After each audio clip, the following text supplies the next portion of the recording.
इस वीडियो में हम एक बहुत छोटा सा कॉन्सेप्ट लेकिन बहुत ही पावरफुल कॉन्सेप्ट मैथ्स का देखने वाले हैं। ट्रिगो इनइक्वालिटीज़ कैसे सॉल्व करते हैं। तो इस वीडियो में मैं बात करूंगा sine x, cos x, sec x and cosec x की इनइक्वालिटी कैसे सॉल्व की जाती है। इन चार की ही क्यों बात कर रहे हैं, क्योंकि ये चारों फंक्शन पीरियोडिक हैं पीरियड 2π के साथ में। ठीक है, तो चलो स्टार्ट करते हैं। Sine x greater than half अगर सॉल्व करना है या फिर कोई भी इनइक्वालिटी सॉल्व करनी है ट्रिगो की, तो हम उसको क्वाड्रेंट में सॉल्व कर रहे हैं। ठीक है, तो सबसे पहले मैंने क्वाड्रेंट्स बना दिए। अब ध्यान रखना है कि साइन एक्स हाफ कौन से क्वाड्रेंट में होगा, फर्स्ट में भी होगा और सेकंड में भी होगा। ठीक है, अच्छा मेरे हिसाब से तुम्हें साइन एक्स हाफ मार्क करना है, लेकिन एंगल मत मार्क करो एक बार के लिए। तो मतलब हमने यहां पे लिख दिया, यहां पे साइन एक्स कितना है, हाफ है, और इस जगह पे भी साइन एक्स कितना हो जाएगा, हाफ हो जाएगा। अच्छा, और ये जो वर्टिकल लाइन है, मतलब एक तरह से वर्टिकल अपर वाला, यहां पे साइन एक्स कितना होगा, 1 हो जाएगा। ठीक है, साइन एक्स कितना होगा, 1 होगा। अब मुझे साइन एक्स को क्या करना है, ग्रेटर देन हाफ करना है। Sine x greater than half करना है, तो हाफ से लेके 1 तक, यहां पे देखो हाफ से लेके 1 तक ये पूरी वैल्यू चलेगी, और उसके बाद में ये है हाफ, 1 और इधर कितना है, हाफ। तो मतलब ये पूरा रीजन हमारा आंसर रहेगा, ये पूरा रीजन। तो इसको हम शेड कर देते हैं यहां से लेके यहां तक। अब सिंपल सी बात का ध्यान रखना है कि हमें अपना जो रीजन है उसमें मूव करना होता है एंटी क्लॉकवाइज। तो रीजन ये है, और एंटी क्लॉकवाइज अगर मूव करना है तो हमें कुछ इस तरह से जाना होगा, ये वाला। और जैसे ही हम अपना रीजन सेलेक्ट कर लेते हैं कि जो अपना आंसर होगा, उसके बाद उस रीजन में जो हमने एंटी क्लॉकवाइज पिक किया है उसमें जैसे ये एंगल पहले आ रहा है और उसके बाद ये एंगल आ रहा है, अब इन एंगल्स को वैल्यूज देते हैं। तो फर्स्ट क्वाड्रेंट में साइन एक्स हाफ है, तो एंगल क्या होगा, π/6। और फिर सेकंड क्वाड्रेंट में यहाँ पे साइन एक्स हाफ होगा, एंगल हो जाएगा हमारे पास में 5π/6। साइन एक्स के केस में ऐसा लग सकता है कि ये जो आप एंगल बाद में दे रहे हो, पहले देने से क्या फर्क पड़ जाएगा, पर जब तुम साइन एक्स, कॉस एक्स बाकी सबके लिए देखोगे तो इन एंगल्स को बाद में वैल्यूज देना इंपॉर्टेंट है। क्योंकि हमें जब यहां से यहां तक जाना है, यहां से यहां तक जाना है, तो हमेशा हमें छोटे एंगल से बड़े एंगल की तरफ जाना होता है। तो पहले हमने एंटी क्लॉकवाइज मार्क किया, और जो पहले एंगल आ रहा है उसको छोटी वैल्यूज मिलनी चाहिए और बाद वाले एंगल को बड़ी वैल्यू मिलनी चाहिए। तो हमारा आंसर आ जाएगा π/6 से लेके 5π/6। अच्छा, ये तो हुआ इन फर्स्ट 4 क्वाड्रेंट में इसका आंसर, मतलब फर्स्ट साइकिल में। इसको जनरलाइज करना है, क्योंकि इसका पीरियड 2π है, तो जो चीज 0 से 2π होगी वो चीज फिर से रिपीट करेगी। तो इसको जनरलाइज करके आंसर क्या लिख दिया जाएगा इसका, 2nπ से 2nπ प्लस π/6 से 2nπ प्लस 5π/6 इसका आंसर हो जाएगा। ये हुआ साइन एक्स का सॉल्व करने का तरीका। अच्छा, अब ऐसा ही एक क्वेश्चन हम कॉस एक्स के लिए सॉल्व कर लेते हैं। कॉस एक्स में मैंने लिखा cos x greater than half ही मान लो हमें सॉल्व करना है। तो फिर से हमें पहले क्वाड्रेंट्स बनाने हैं, और फिर उस क्वाड्रेंट में हमें कॉस एक्स का हाफ होना। कॉस एक्स हाफ मतलब पॉजिटिव वैल्यू फर्स्ट क्वाड्रेंट में होगा और फिर फोर्थ क्वाड्रेंट में होगा। ठीक है, अच्छा फिर से हम यहाँ पे कॉस एक्स हाफ लिख देते हैं, लेकिन एंगल को वैल्यू अभी नहीं दे रहे। कॉस एक्स कितना है, हाफ, यहाँ पे भी कॉस एक्स कितना है, हाफ। अच्छा, यहाँ पे कॉस एक्स कितना होगा, इस पॉइंट पर कॉस एक्स होगा, अच्छा हमें cos x को हाफ से बड़ा करना है। तो cos x जा तो 1 तक ही सकता है, तो cos x हाफ से 1 तक हो सकता है। तो हमारा कौन सा रीजन रहेगा, यहां से लेके यहां तक ये वाला रीजन पूरा, और साथ में ये वाला रीजन, क्योंकि 1 से हाफ मतलब हाफ से 1 तक ये वाला रीजन आ जाएगा। ठीक है, अब बात आती है कि जो मैं बार बार बोलता हूं कि हमें जाना कैसे है, एंटी क्लॉकवाइज ही जाना होता है। कैसे जाना होता है, एंटी क्लॉकवाइज। ठीक है, तो कोई बच्चा या कोई स्टूडेंट ऐसे सोच सकता है कि यहां से लेके, मतलब इस पॉइंट से लेके यहां तक हम एंटी क्लॉकवाइज ऐसे गए, और फिर आगे चलते गए, और फिर यहां से लेके फिर से हम एंटी क्लॉकवाइज यहां तक गए।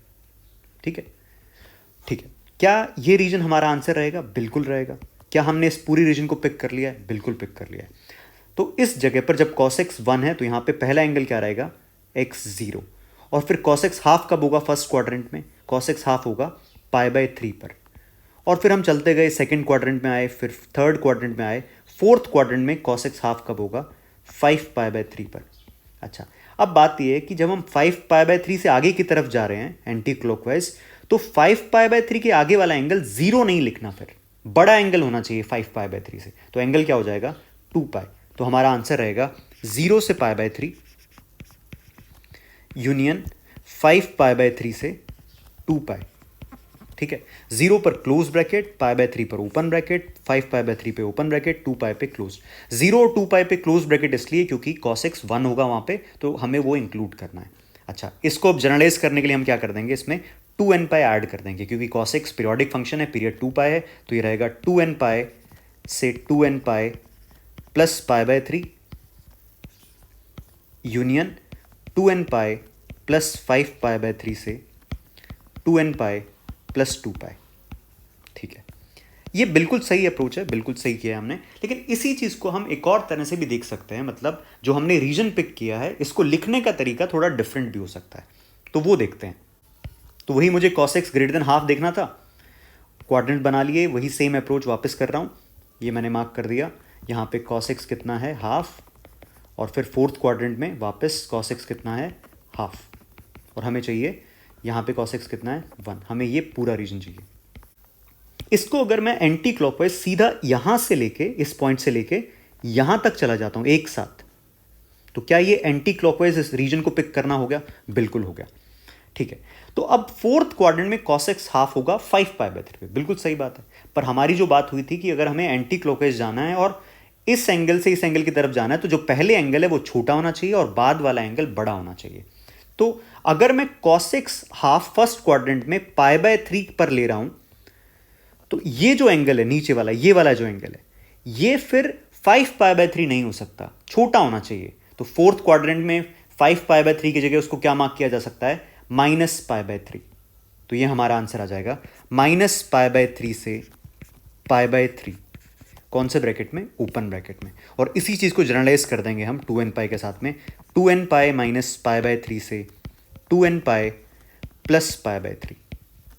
इस तरह से हम ये आंसर लिख सकते हैं। तो देखा जाए तो ये answer cos x greater than half का, और ये आंसर 2n पाई से लेके 2n पाई प्लस पाई/3 से यूनियन करके 2n पाई प्लस 5 पाई/3 से 2n पाई प्लस 2 पाई तक, ये दोनों आंसर क्या हैं, सेम है, और इसमें सेम रीजन हमें मिलेगा। ठीक है, तो अब बात यह है कि हमें हमेशा ध्यान रखना है कि जब भी हम एंटी क्लॉकवाइज के अंदर रीजन पिक कर रहे होंगे, तो जो एंगल पहले ले रहे हैं वो छोटा होना चाहिए और बाद वाला एंगल एंटी क्लॉकवाइज डायरेक्शन में बड़ा एंगल होना चाहिए। तो अगर मैं यहां से यहां तक जा रहा हूं, इस पॉइंट से इस पॉइंट तक, तो ये -पाई/3 से पाई/3 लिखना है।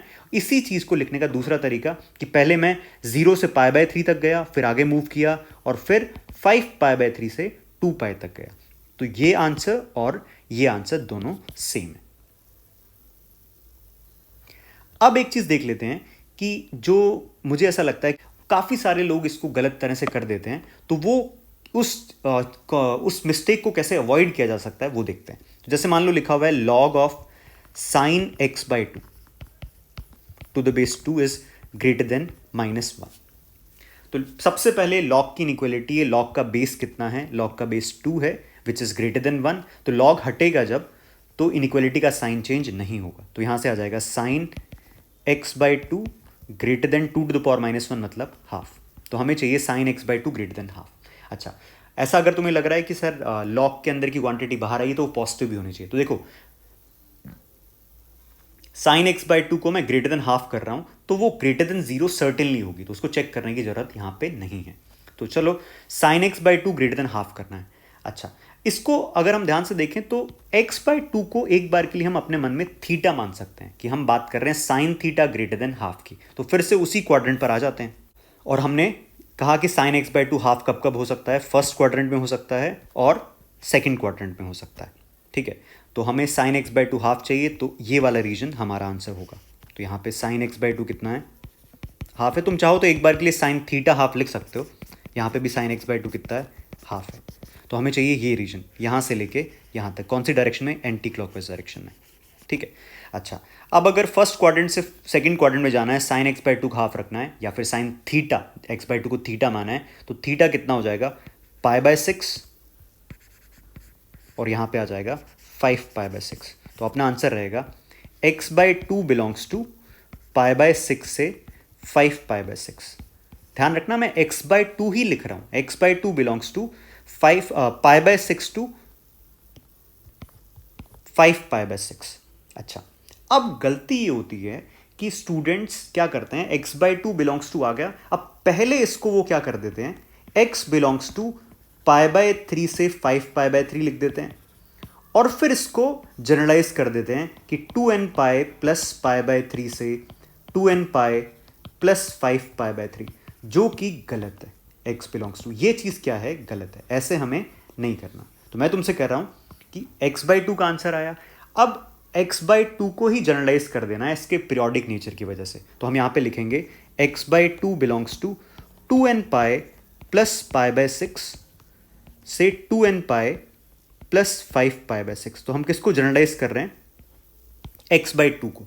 और अब x बाई टू अगर जनरलाइज आंसर आ चुका है तो x का आंसर क्या आ जाएगा, x belongs to 4n pi plus pi by 3 से 4n pi plus 5 pi by 3, ये हमारा फाइनल करेक्ट आंसर होगा, ये वाला आंसर। और ये जो हम कर रहे हैं वो चीज़ गलत है, ये हमें ध्यान रखना होता है। अब अगर x बाई टू है या 2x है 3x है, तो पहले x बाई टू या 3x 2x जिस भी फॉर्म में एक्सप्रेशन दिख रहा है उसको थीटा मान लेंगे, और उस थीटा का पहले आंसर निकाल के उसी थीटा की फॉर्म में जनरलाइज कर देंगे। थीटा मतलब यहाँ पे कितना था, x बाई टू, और फिर x बाई टू के जनरलाइज आंसर से हम x पर जनरलाइज आंसर ले आएंगे। तो ये हुआ हमारी साइन एक्स कॉस एक्स की इनइक्वालिटी सॉल्व करने का तरीका। जैसे हमने साइन एक्स कॉस एक्स को सॉल्व किया है, ठीक उसी तरह से हम cosec x and sec x को सॉल्व कर सकते हैं। टैन एक्स और कॉट एक्स पीरियोडिक फंक्शन है पाई पीरियड के साथ में, tan x and cot x periodic function है पाई पीरियड के साथ में। तो उसकी इनइक्वालिटी हम अगले वीडियो में देखेंगे कैसे सॉल्व करना है। एक और बात कि हम इनइक्वालिटी सॉल्व करने के लिए क्वाड्रेंट्स यूज़ कर सकते हैं, और साथ ही साथ हम इनका ग्राफ भी यूज़ कर सकते हैं। तो अगर आपको ग्राफ से भी इनइक्वालिटी सॉल्व करनी है तो मुझे कमेंट सेक्शन में बताइए।